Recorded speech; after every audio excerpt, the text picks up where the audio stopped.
so thankful to be here talking about one of my favorite components of astrology, of a natal chart anyway, and that is astrological aspects.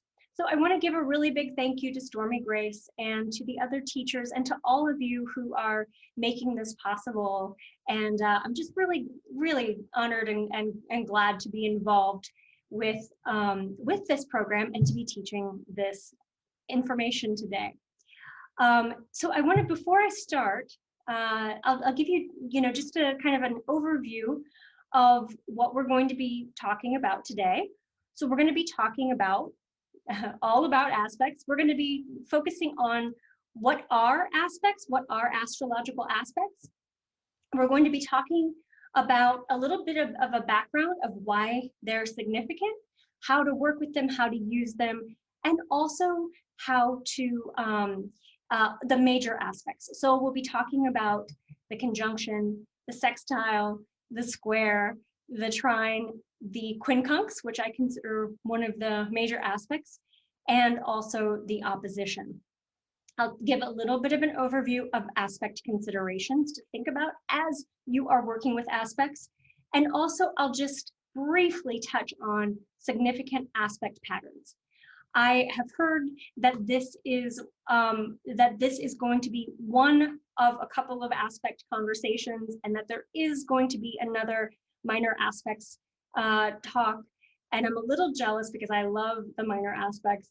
But so today we'll just be focusing on what we call the Ptolemaic aspects, or those major aspects. Before we get into our conversation today, I want to tell you why I love aspects so much. I've been in practice since 2006. That's when I started my practice. But I was studying astrology for long before then, before there were computer programs, let's put it that way. And we had to do the charts by hand. And one day early in my practice, up to that point, I, like many people who are starting out, would piece together the different parts of the chart and try to make sense of them and really kind of spotlight one thing or another thing. And it was early in my practice when I looked at a chart, and I used to do printouts, so I would have a full printout of a chart, and suddenly all of my attention went into the center of a chart. And in the center of the chart, you see all of these lines from one planet to another. And I used to actually draw them when we did them by hand. With my ruler and my protractor and my compass. And it was in that moment, I understood that the aspects are where the juice of a chart is.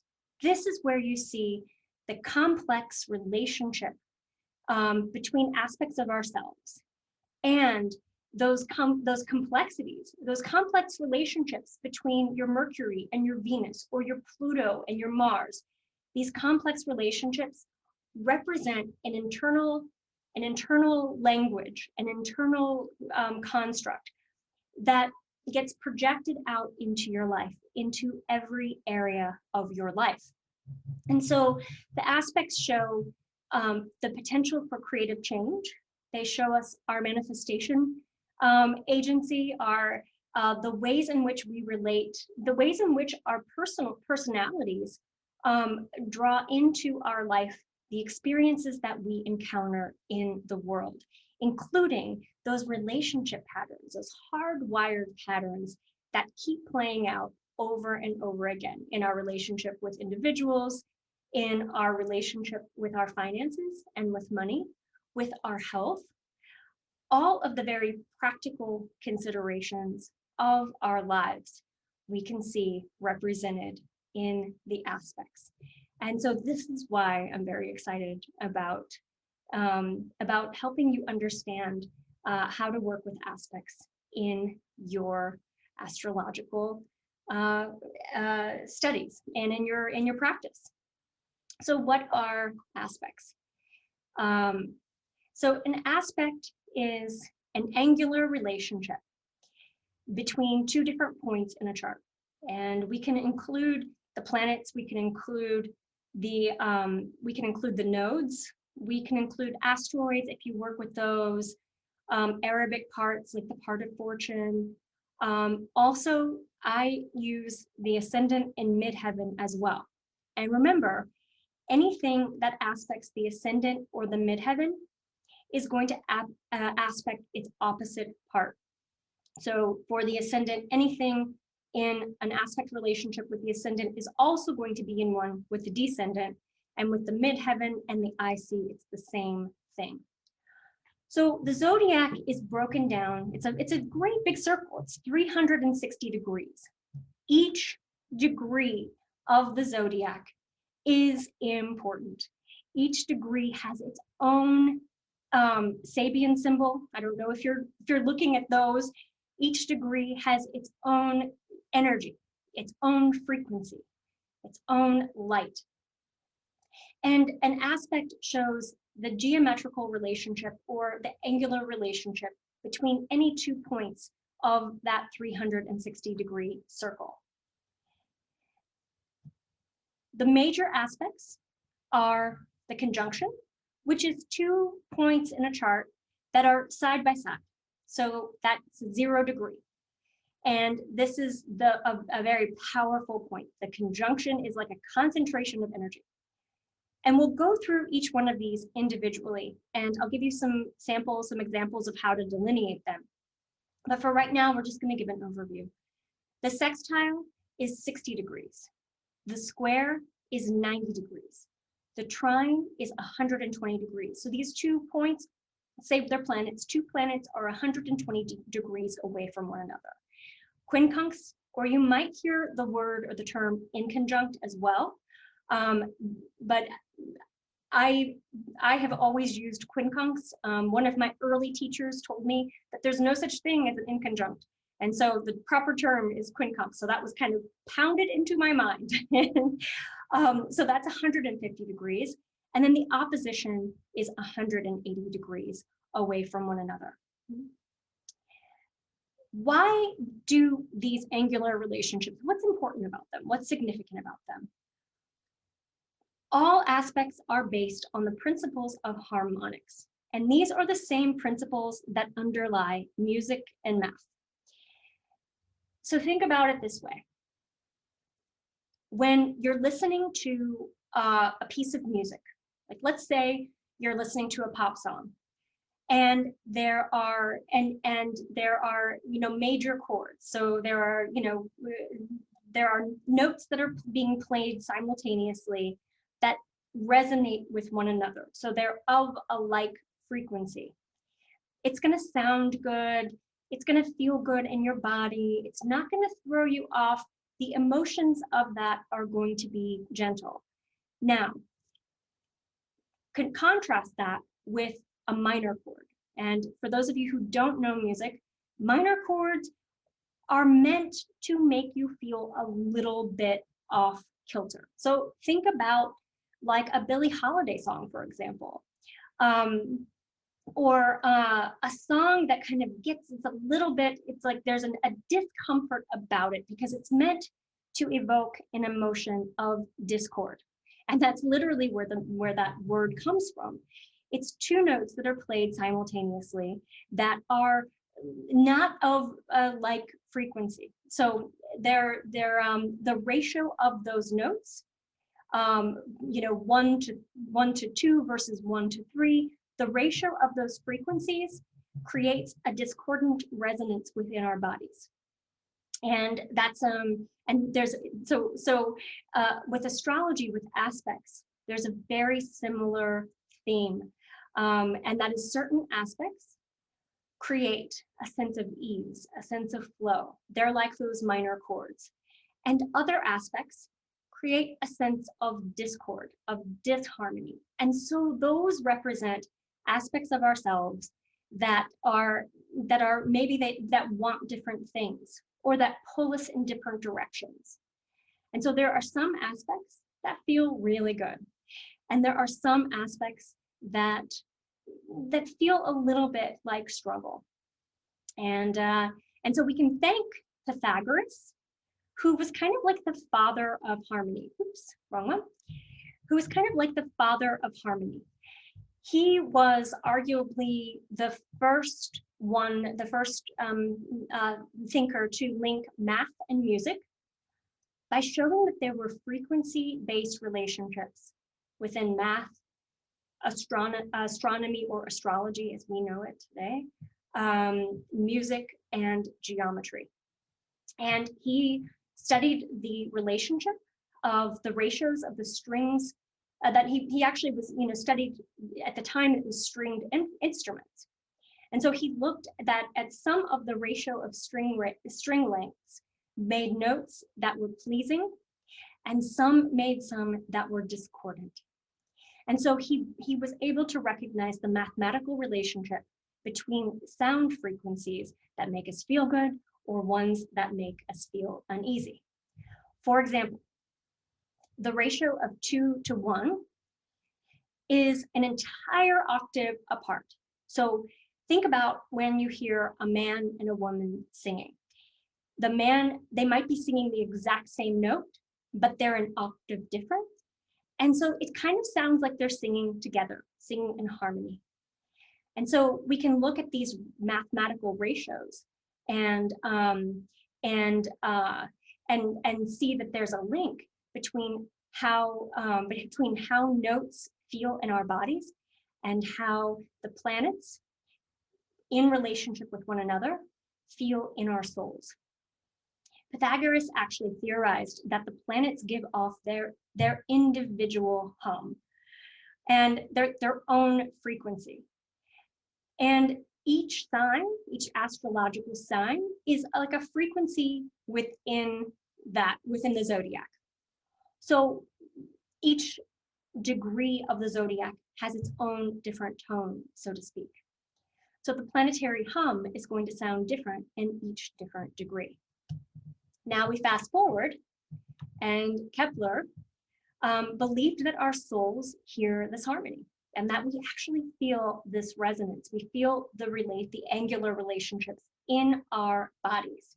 So we can look at the ratio of how a circle is broken down and divided, and that is the harmonic. That indicates the harmonics of an aspect. So for example, when a circle is whole, is complete, is divided by 1, we have a conjunction. And so that is the first harmonic. And then when we start dividing the circle into 2, we get the opposition. If we were to break that down into 3, so dividing the 360-degree circle by 3, we would get the trine. By 4, we would get the square, so that's the 4th harmonic. And by 6, we would get the sextile, which is it's the 6th harmonic. And what's significant about these major aspects is we're talking about dividing a circle into equal parts.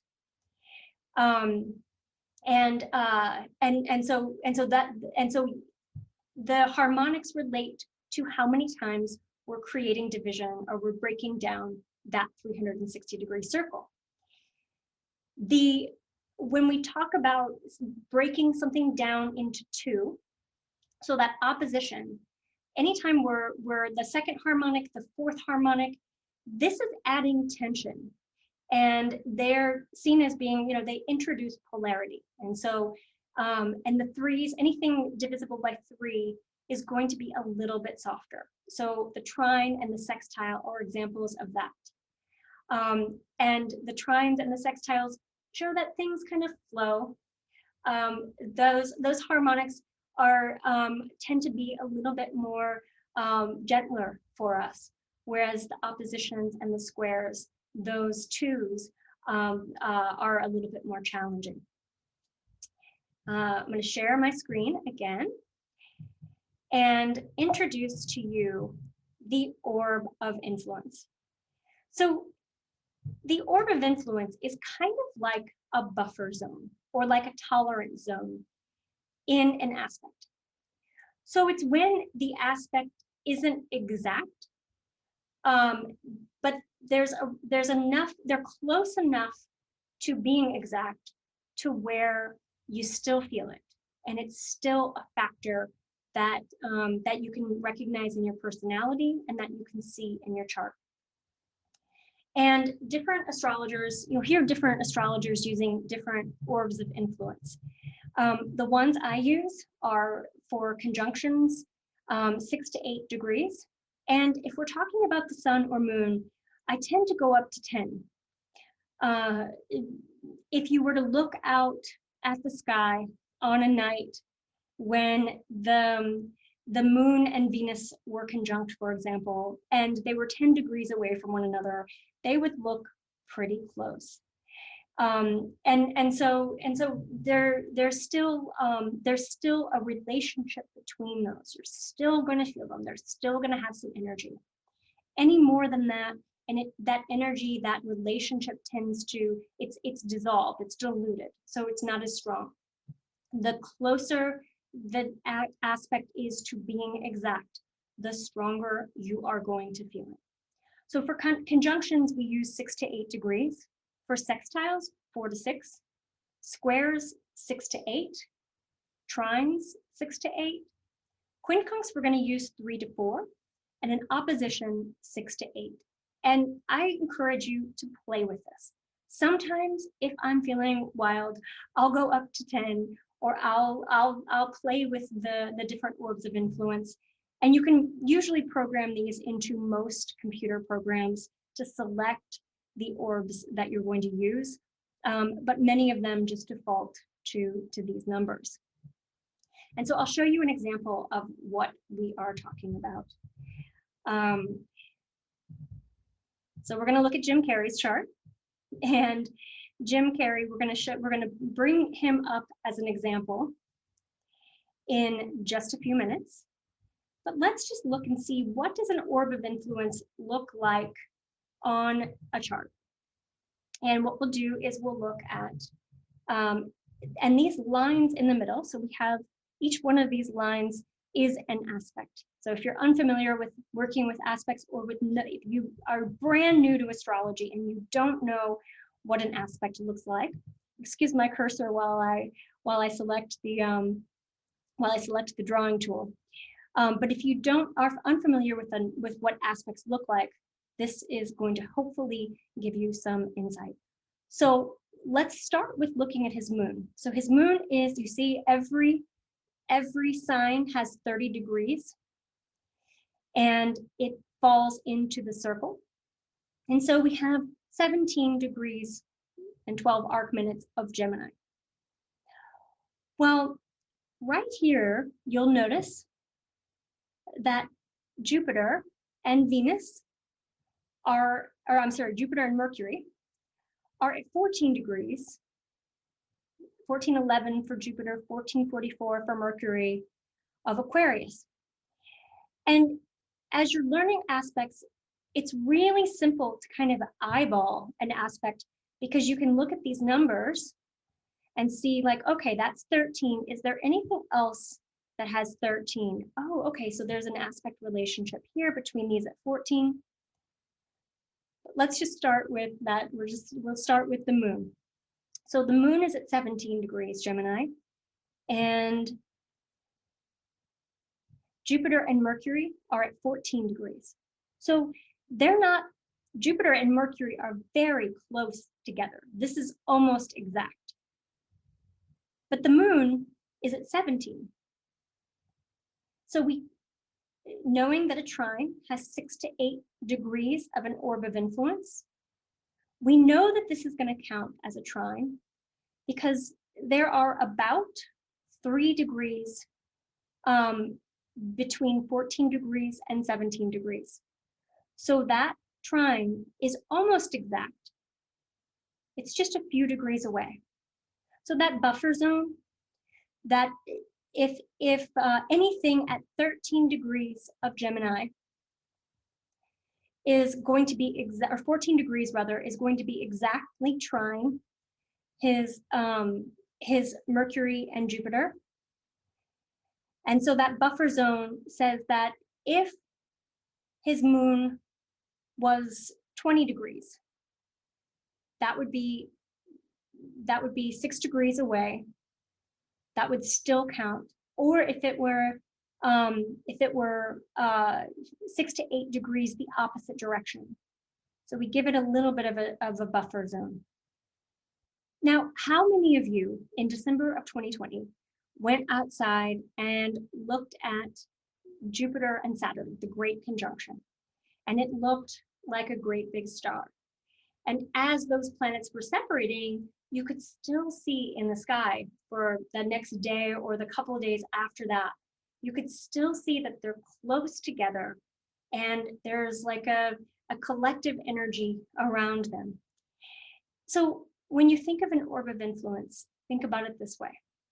It's kind of like the planets are separating from that aspect, that angular relationship, but they're still, or they're applying, which we'll talk about in a second, they're still close enough to where we can feel there's a real strong resonance between one and another.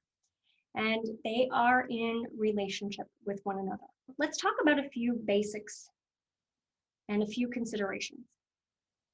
One, aspects are measured from our vantage point on Earth. So Mercury and Venus are going to be closer to the sun from our perspective.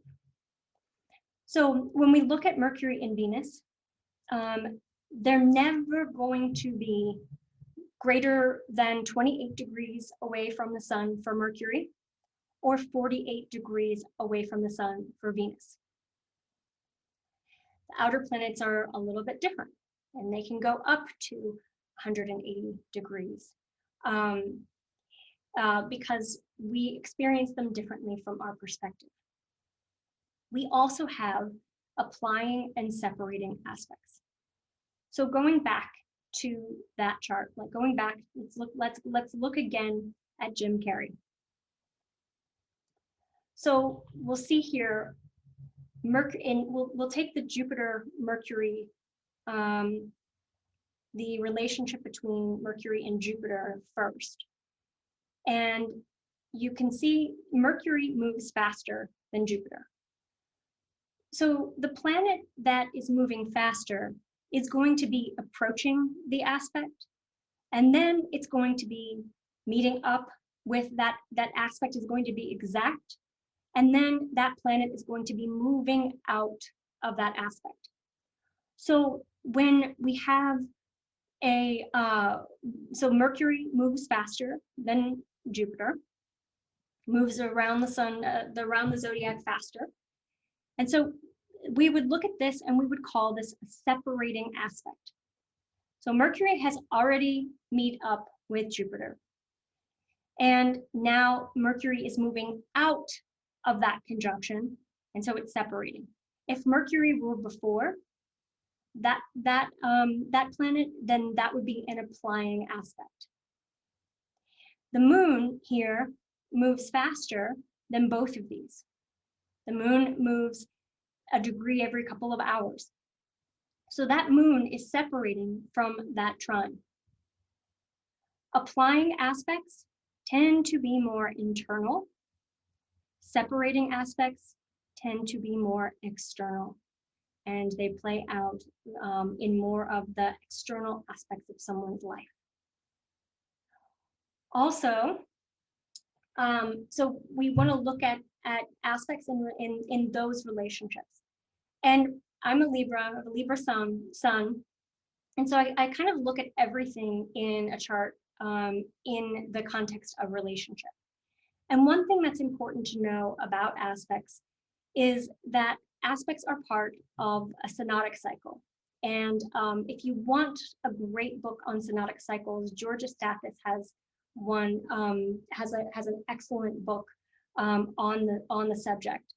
And so synodic cycles are when two planets or two points, the sun and the moon counting, come together in a conjunction that begins a new relationship.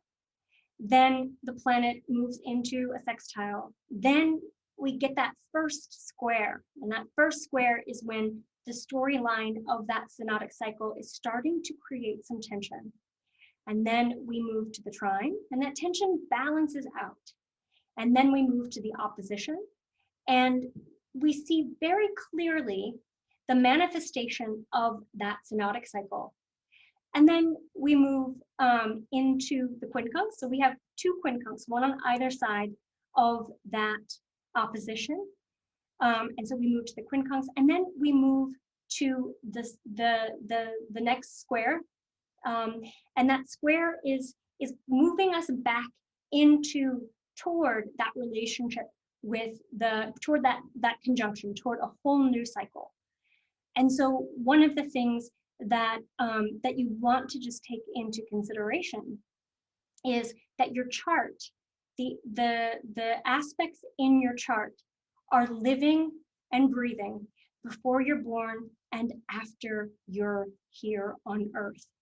And so very often, what's cool about aspects is that very often when you get into progressions, you can see the aspects, the challenging aspects harmonizing in your progress chart, or you can see harmonious aspects coming into some friction in your progress chart, and you can see the ongoing relationship between those two heavenly bodies playing out throughout your life.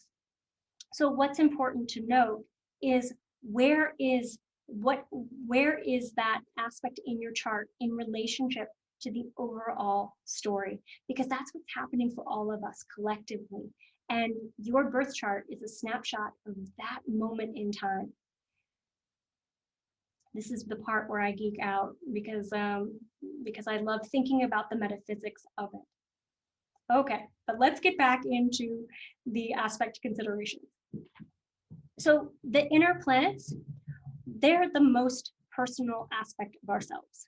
And so we're talking about the moon, the sun, Mercury, Venus, Mars. These are the planets, these are the energies that relate to our everyday experiences, our relationships, our money, our home, our family. These are the personal aspects of our lives. The outer planets, when we're talking about two outer planets in aspect with one another. So for example, we all lived through the 2020 Saturn-Pluto conjunction, the Jupiter-Pluto conjunction, the great conjunction between Jupiter and Saturn. We had a lot of those outer planets coming together in brand new synodic cycles, in brand new aspect relationships. And anyone born during that time was representative of that all the cultural shifts that we experienced throughout that year, throughout 2020, and even in a little bit into now.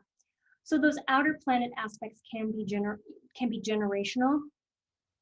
When we have outer planets aspecting inner planets, so those faster moving planets in an aspect relationship with the slower moving planets, that can represent evolutionary things that we are here to learn and grow from. Sometimes they can be the greatest challenges that we overcome. I always think that within any challenging aspect, any square, any opposition, that those are our superpowers, those are our strengths, because in overcoming them, we rise into the potential of our souls, and they're part of the plan that we are here to fulfill. So those inner planets, when they're in aspect with one another, that tends to be more representative of our personalities. And some of those some of those inner planet aspects with outer planets tend to be more of the bigger picture themes and growth edges that we're here to overcome.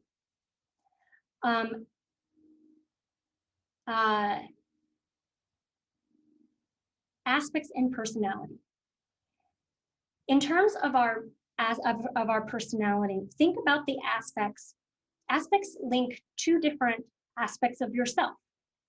So we can look at each planet and see how each planet represents not only an aspect of our personality, but also our physical health, our relationships. Every planet has a relationship attached to it.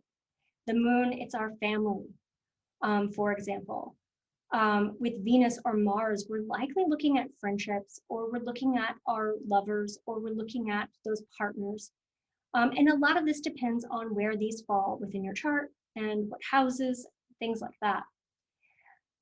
So aspects are very literal aspects of ourselves. And they can represent those hardwired patterns that we grow up with. So when we are born, we develop these behaviors, these ways of relating to our environment and to our world. And so we can look at the astrological aspects and see those hardwired patterns. The important thing to note about every aspect is that we're refining them over time. And so those aspects in our charts are strongest when our ego is being formed in the first 7 years of our lives. And that's often when we are creating an operating system structure within our minds and within our lives. And those astrological aspects are informing us of what experiences led to the formation and the structure of our egos. Okay, so now you have an overview of what aspects are. We have some considerations to think about when looking at aspects.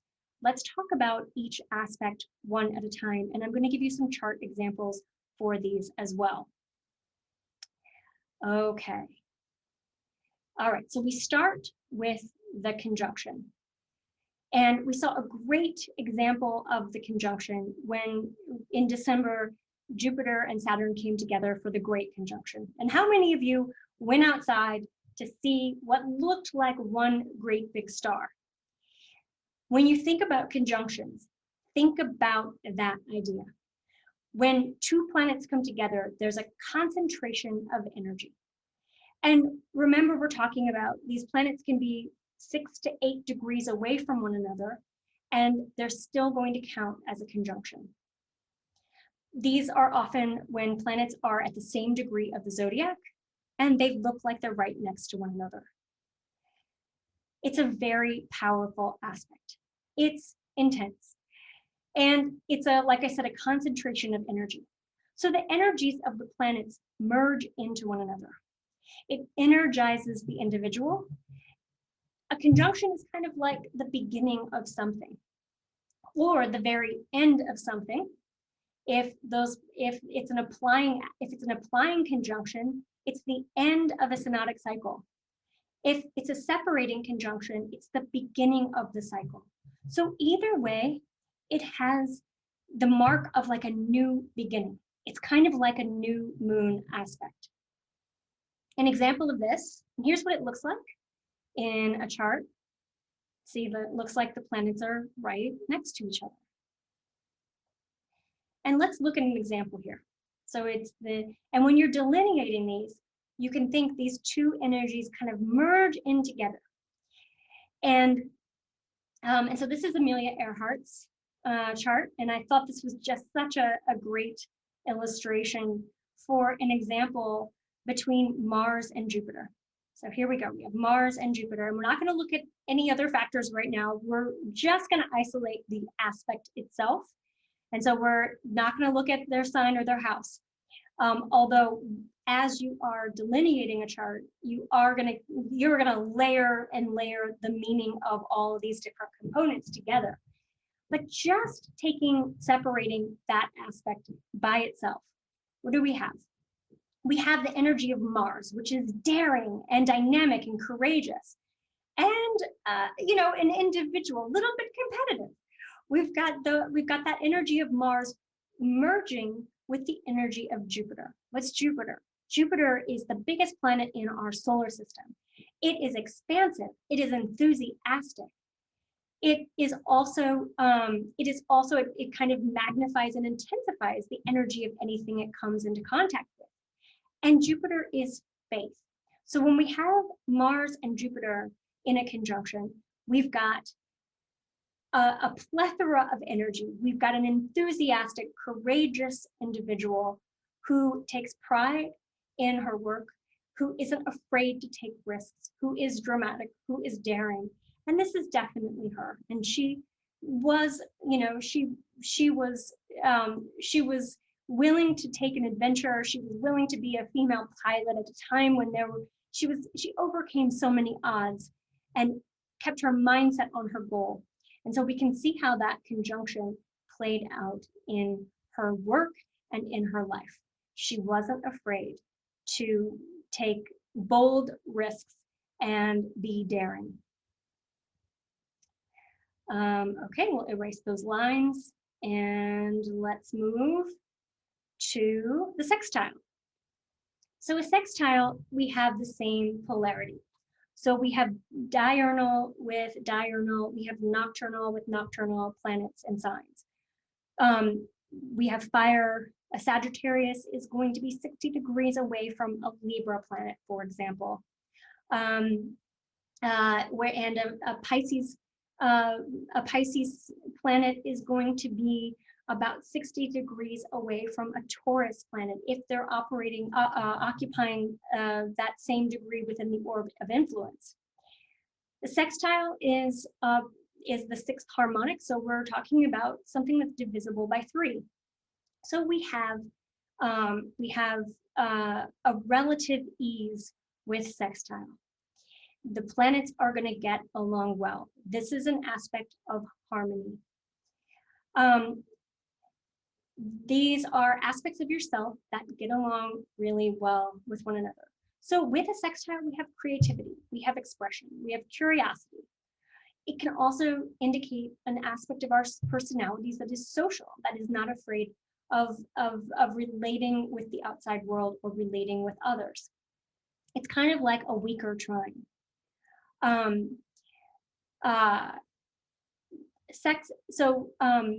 So we have to remember too that when we're talking about some of these favorable aspects, when we're talking about sextiles or trines, that very often we're more aware of the things in our life and the circumstances, those hardwired patterns that aren't working for us. And so our squares and our oppositions often get the main focus. They get the spotlight in terms of what's strong for us in terms of our personality. So a sextile and a trine, because they flow, because there is a relative ease with these, they don't always get the same amount of attention as those challenging aspects in our chart do. But I find sextiles very, very positive in terms of opportunities, in terms of openness, and even when we're talking about Jupiter, sometimes in terms of luck. So let's look at an example together. This is what it looks like. So we've got there, think about like when you see 2 planets that are about 2 houses away from one another within that orb of influence, that's a sextile. So you can see here, you know, the 2nd house and the 4th house. If we were looking at this, so Gemini is in a favor. It's a diurnal sign. So we've got a Gemini and Leo, both diurnal. So these are going to relate pretty well to one another.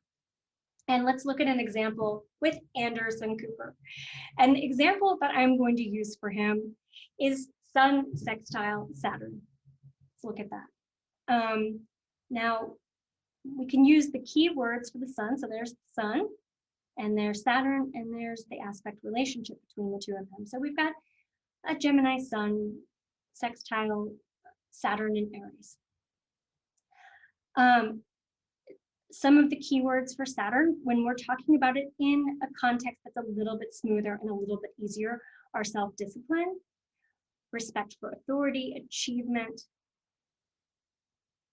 When we're talking about the Sun, it is our goals, our ambition, our sense of self, our creative expression. And so with this sextile, we have someone who is able to really ground his dreams in practical, tangible action steps. There's a sense of sincerity about him. He's trustworthy. Regardless of what you think about him, you know, there is an element of trust that has gotten him to where he is in his career. And this indicates a sort of groundedness about him, kind of down to earth. Think about those Saturn key words. And so while we wouldn't look at this necessarily and say, oh my gosh, that's the defining characteristic of his personality. And when you reflect on it and you think about this as potential, you can see how that plays out in his work and in his life. Okay, now we move on to the square. The square is when two planets are 90 degrees apart.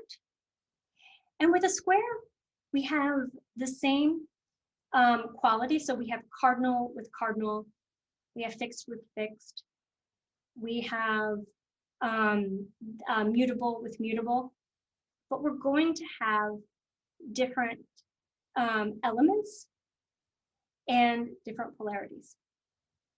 So we'll have a cardinal Libra, like a Libra planet in a 90-degree aspect relationship with a Capricorn planet, for example. So we're looking at a diurnal air sign with a nocturnal earth sign. So we're introducing some tension. We also have a tension that leads to growth. I'm going to stop sharing for a second because I get pretty passionate when I talk about squares. So a square, when you think about your house, a house is constructed using 90-degree angles. Like we have support beams on top of frames. The framework of our house is such that there is an inherent tension. Think about this. One beam resting on another beam is going to be pressing down on that beam. And this beam is going to have to be pushing up, creating tension on this one. We wouldn't have a structurally sound house without that tension. So squares represent those aspects of ourselves that are what we're here to refine. And in doing so, they kind of give us structure and order and responsibility and duty, and they create kind of the framework for our lives. And it's the framework of beliefs, of ideas, of relational patterns, the internal challenges that we experience and that we grow from and learn through. They shape how we interact with the world. And this is what the ego is. The ego is that structure within ourselves of these aspects of our personalities that then we project out into our life experiences, and we draw into our lives to live with and grow from. So a square is that internal challenge. And I always think about squares in terms of, they represent what you're willing to work for. And so if you're looking at your chart and you have a lot of squares and you're seeing all those red lines, or in my computer program, it's red anyway, and you're seeing all those red lines and you're thinking, this looks really hard. Think about how much growth and how much you accomplish, how much you can accomplish through hard work. If things are easy, there's not that inner drive, there's not that inner fire for making something happen. And so squares can represent that nature within us that drives us forth to create something, to make a difference, to become a teacher, given everything that we've learned. A square can be tense.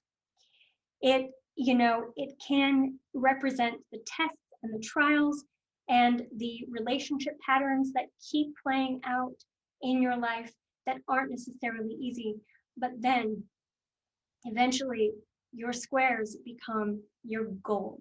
They become your best strength, your greatest teachers, and the aspects of your personality that allow you to shine and to be the protagonist in your own life story that you were meant to be. We gain mastery through our squares. So let's look at what a square looks like, and then we'll show some examples. So a square is this. It's like basically, again, looking within the same within the same quality, so the same fixed signs with fixed signs, cardinal signs with cardinal signs, mutable with mutable. This is where, within those same orb of influence, that's where you find the square. Let's take an example. We're going to look at Elvis. Here is Elvis. And Elvis, the square that I'm going to use for him is Venus square Uranus, right there. So we have Venus, and we have Venus in Capricorn. So we've got a somewhat traditional Venus, even though it's 29 degrees, so it's a critical degree of that sign. We have Venus in Capricorn, and Venus is relationship. It's also money, because it is sitting in the second house, and Venus does relate to our finances, our sense of self, our priorities, our self-worth.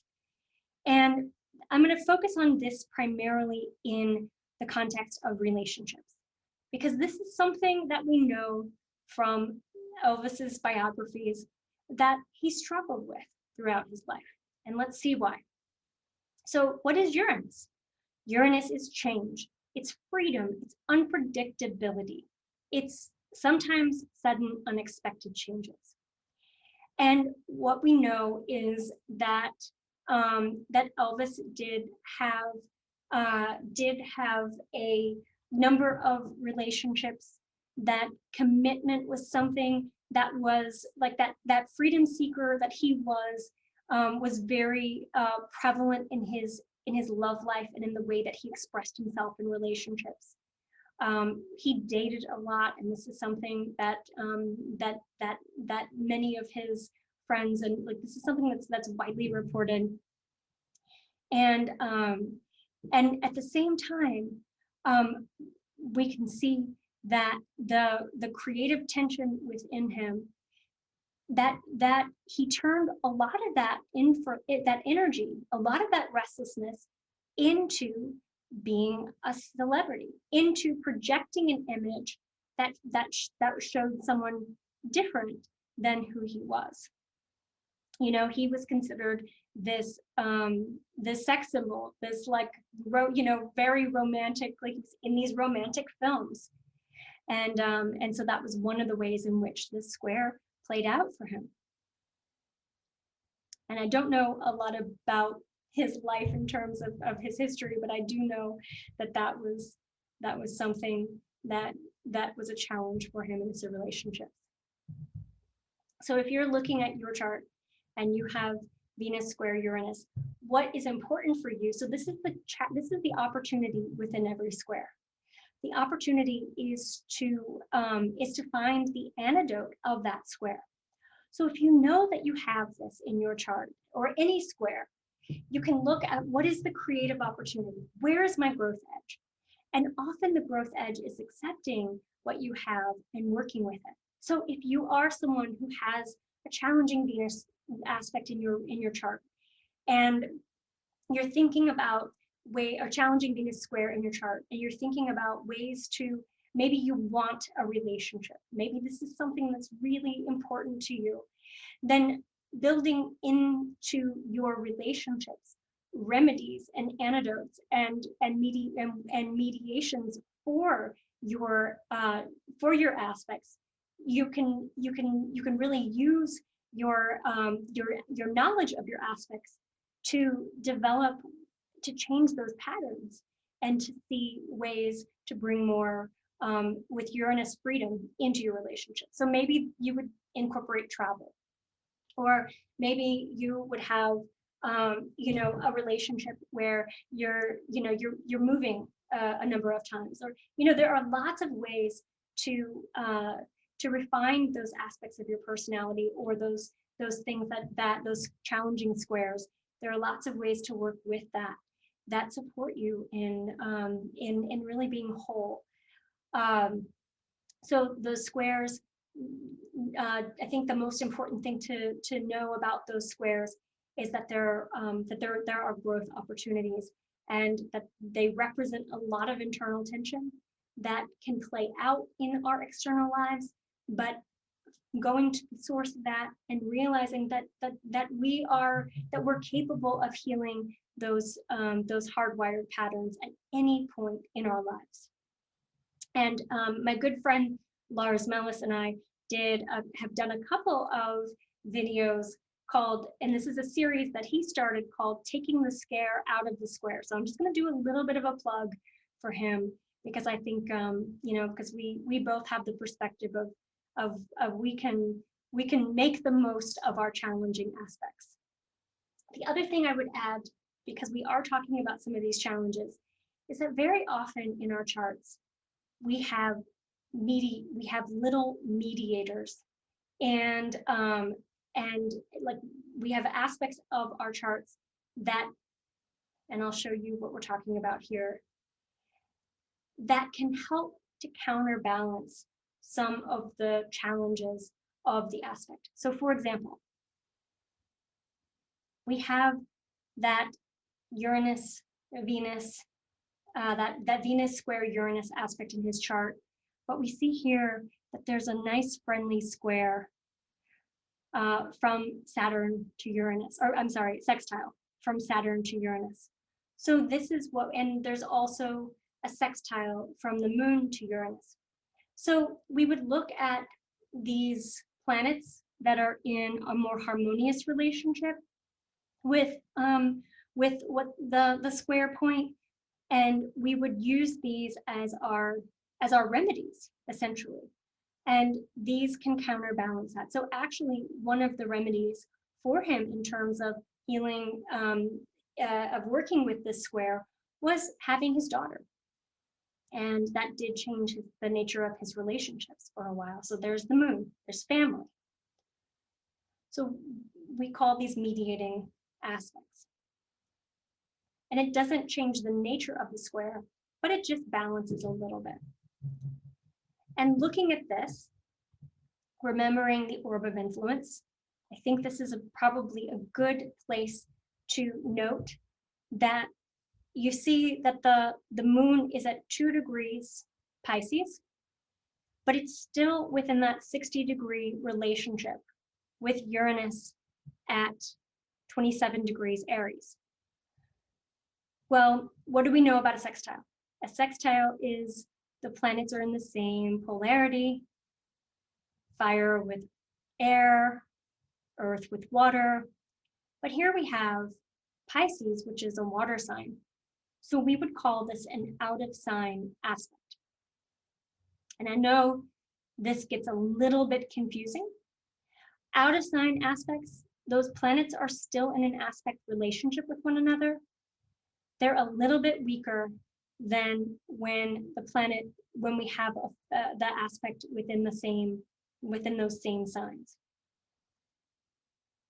So we're still going to count that as an aspect relationship, but we're not going to look at the chart and think this is the most important point to consider when studying the whole chart. Okay, now we move to the trine. Trines are generally thought of as a positive aspect.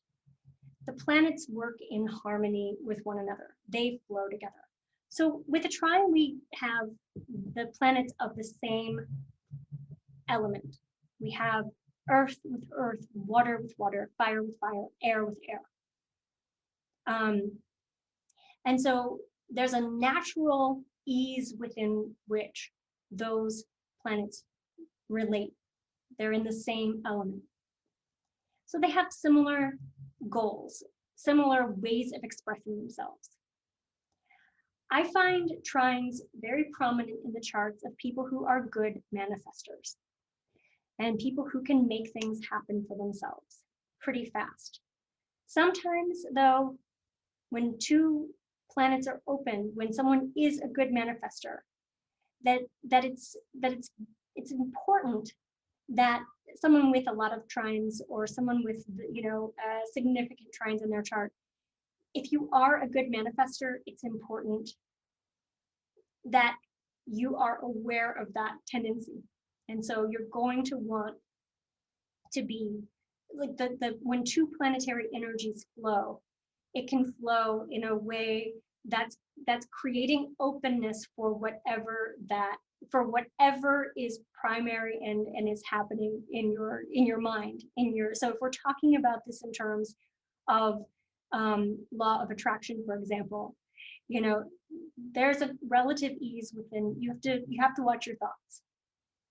The other thing about trines is that there's a risk that because things happen so easily, that it's important for someone with grand trine in particular, which we'll talk about. It's important with someone with a lot of trines to push themselves.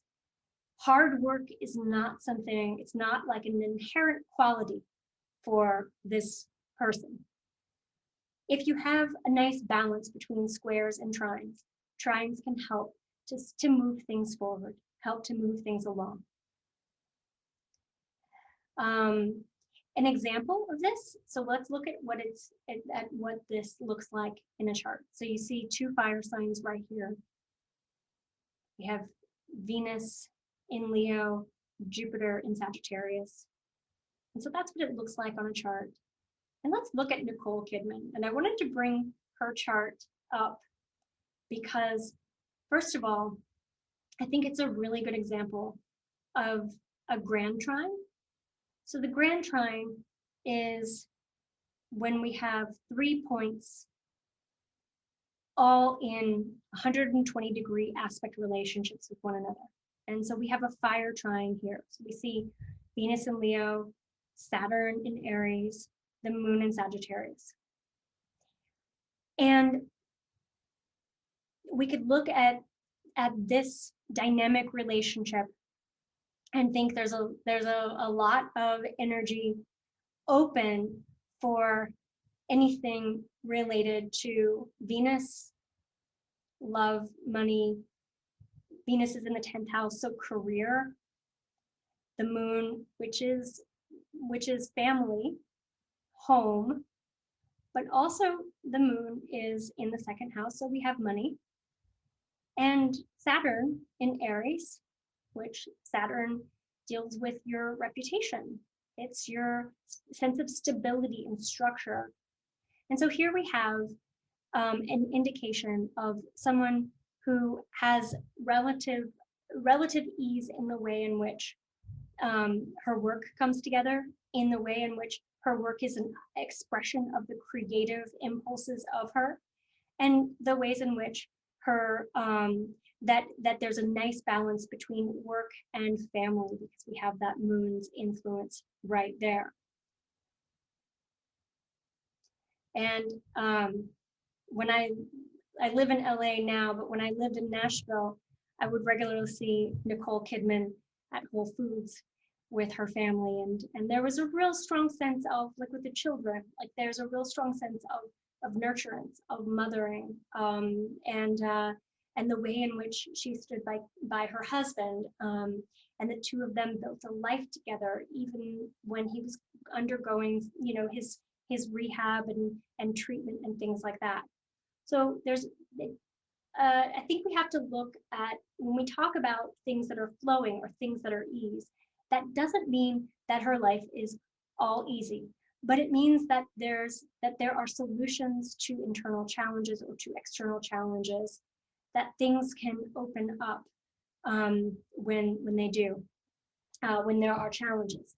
Now, one thing I will say about the trine is that one of the challenges with this is that if things kind of work out and things are a little bit easy, then this might be someone who doesn't ask for help, or someone who kind of who thinks that they can solve any problems or overcome any challenges. And so it's really important for someone with this aspect predominant in their charts to open up and to let others in.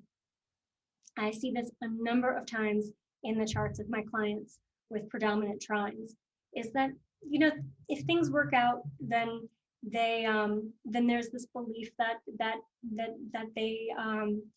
everything's going to be okay. And sometimes we need to reach out for help from others. Okay, now let's look at the quincunx. So a quincunx and I'll just show you what it looks like. So a quincunx doesn't have anything in common. It's not in an opposition. So it's like, think about, when you think about the quincunx, think about the 6th house. It's work, it's service. There are minor annoyances, things that feel like friction, but I find that with a quincunx, that it's something that's off kilter, and a quincunx can represent like a feeling of not being free. It's like an internal pressure that needs an outlet. It can be little irritations. It can be having this sense of restlessness that you don't have context for in your childhood. It's just like feeling unsettled for no apparent reason. And an example of this I'm going to give is Moon quincunx Mars. And this is one that Jim Carrey, I'm going to use him as an example. And so what do we know about the moon? The moon is our emotions. Here's the moon right there. The moon is our emotions. And Mars right here. Mars can be, it's the planet of restlessness, of frustration. And sometimes with a quincunx, and with this one in particular, there can be a tendency to overgive. That some of the frustrations come from misjudging people, from giving too much away, from being helpful to people when they don't have like the best of intentions. And very often people who have a quincunx aspect feel a real strong need to give back, to help others. And that is often an antidote to the internal frustration. It's the sense of, I am not doing enough to make a difference, or I want to do more. With quincunxes, there can be physical issues too. And I find that a lot of times the physical stressors that come from quincunxes are from a need to let go. And what I know about Jim Carrey is that he's been vocal about his struggle with depression and his use of medicine for depression.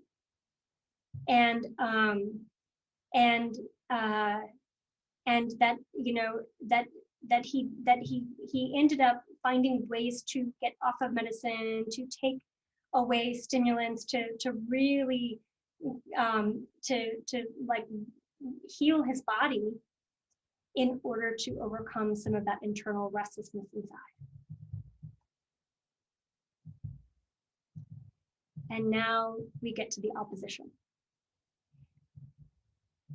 And one exercise that I love for the opposition, and I'm going to look at you right now. If my wife, who loves astrology and is not an astrologer, she and I have done this exercise where we have this round table, and we have actually marked it off, like divided it into 12 different, this is, I know, we are really astrological geeks. We've divided it into 12 different sections, and we've actually moved around the table to see how the aspect relationships feel in our bodies. And one thing that I noticed with the opposition, and you might notice this if you're facing the computer right now, if you're facing me. With an opposition, there's a projection outward. It can feel very vulnerable and feel very open. When someone is directly facing you, it's like you're seeing directly into them and they're seeing directly into you. And so very often with an opposition, what do we want to do? We want to find a way to protect ourselves. We want to shield ourselves. And with oppositions, when you think about this is 180 degrees away. When you think about an opposition, and I'll go back to my screen, an opposition is tension that plays out in relationships. With an opposition, there is often something we can't see about ourselves or something we don't want to see about ourselves. And this is especially true if you have a personal planet in opposition with Pluto, with Saturn. When you have Mars involved, you might not want to see either the vulnerable part of yourself. So if we're talking about the moon, for example, if we're talking about Venus, you might not be comfortable with that part of yourself, or you might not be comfortable with the more powerful, like if we're talking about Mars, for example, or Saturn. And so very often we draw people or experiences, conflictual things into our life to play out those projections. And when we're talking about conflicts, think about conflicts not just in terms of people versus people, but sometimes that can be a conflictual relationship with nature. Sometimes that can be a conflictual relationship with God or with the divine. And so anytime you have, if you're working with your oppositions, I think it's important to see who are the people that are triggering you? What are the situations that are triggering you? What do you feel like you need to defend against? And what are those conflicts in your life teaching you about yourself? And here's what they look like.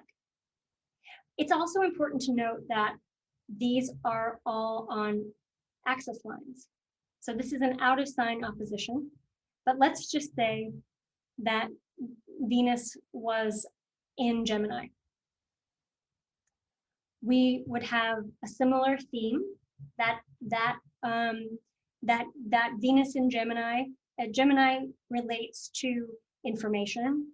It relates to learning, being a student. It also relates to communication, gathering ideas. And Sagittarius is broader concepts. It's more conceptual, philosophical. And so one of the things that we're doing each point in an opposition is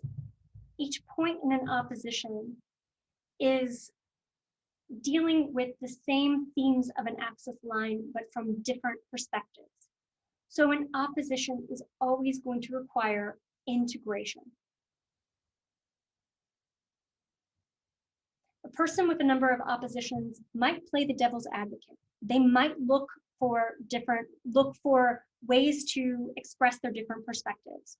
There might be a desire to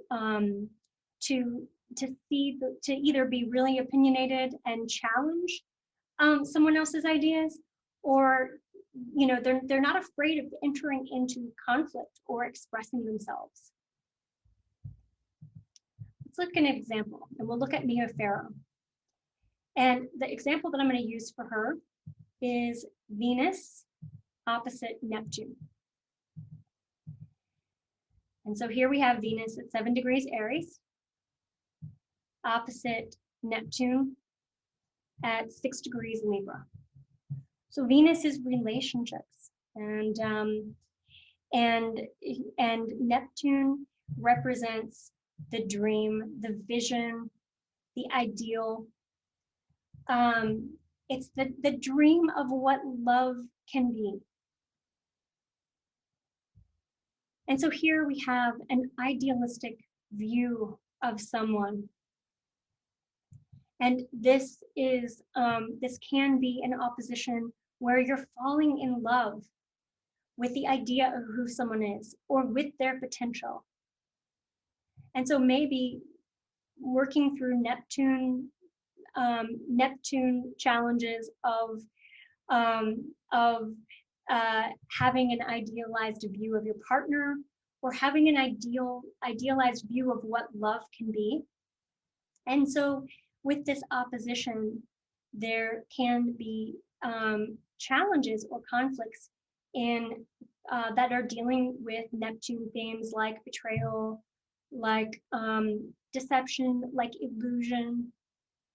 And one thing we know about her is that in her relationship with Woody Allen, if you watch that documentary, I don't know what you think about, which perspective you have on that documentary, but one thing we could see was her internal wrestling with a lot of these themes. If you're looking at this and you think, oh my gosh, I have this in my chart. One thing that is beautiful about any kind of Neptune opposition is that it indicates artistic and creative expression.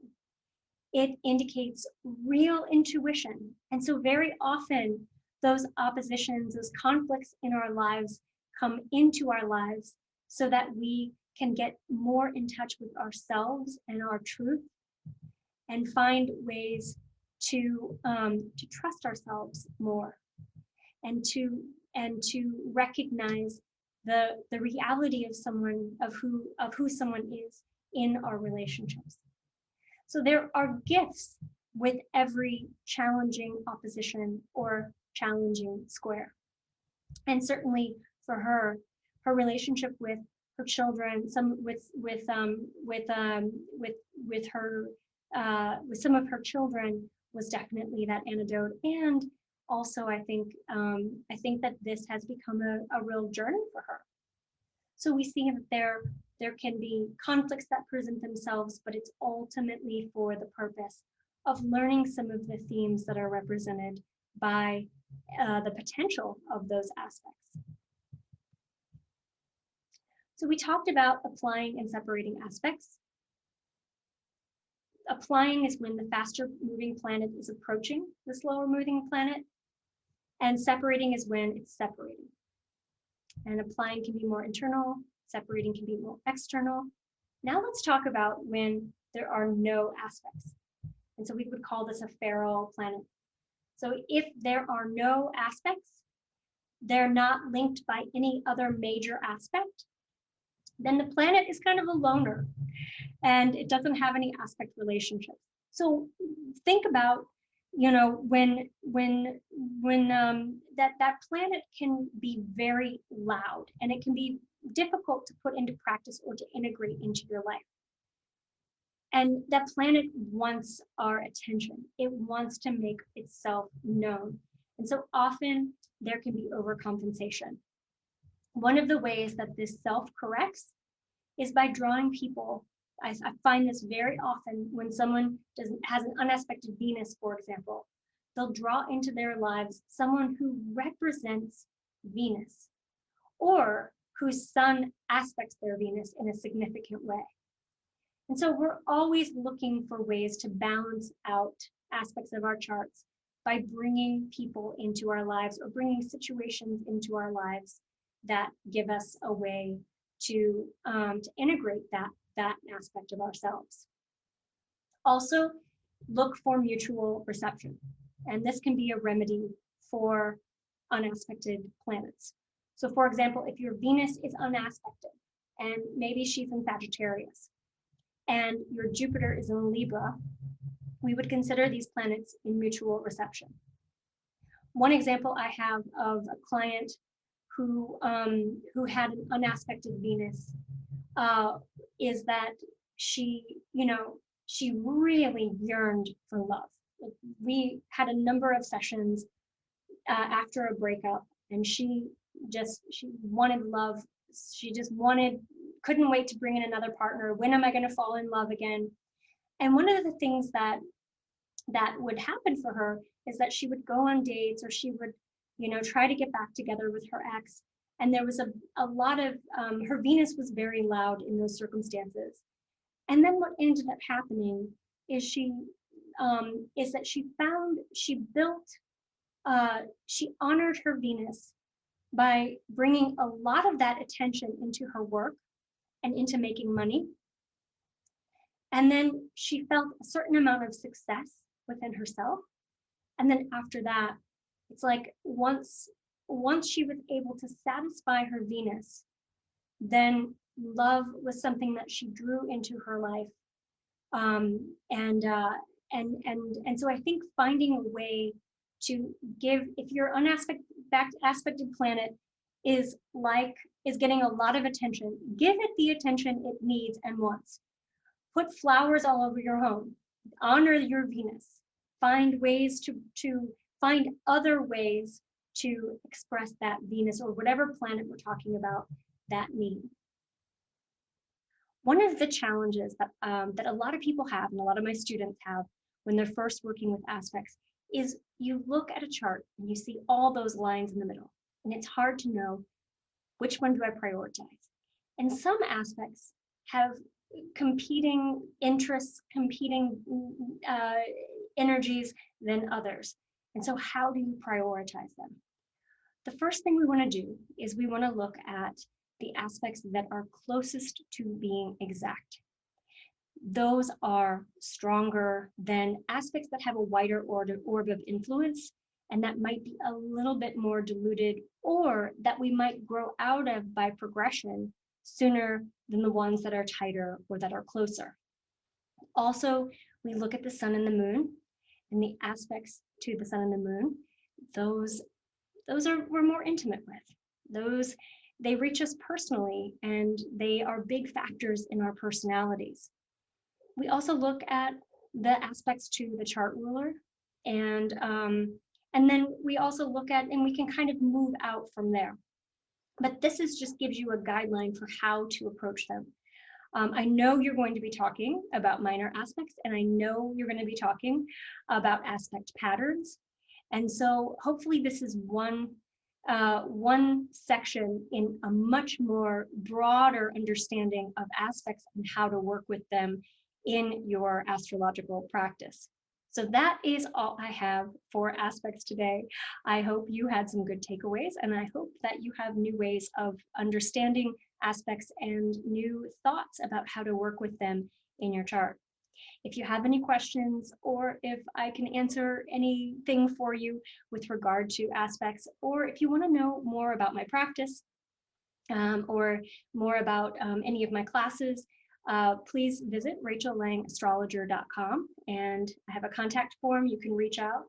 If you have any questions about this presentation, I would love to stay in touch and love to support you in your astrological journey. Thank you so much. Thanks to Stormie, and thanks to everyone who is a part of this school.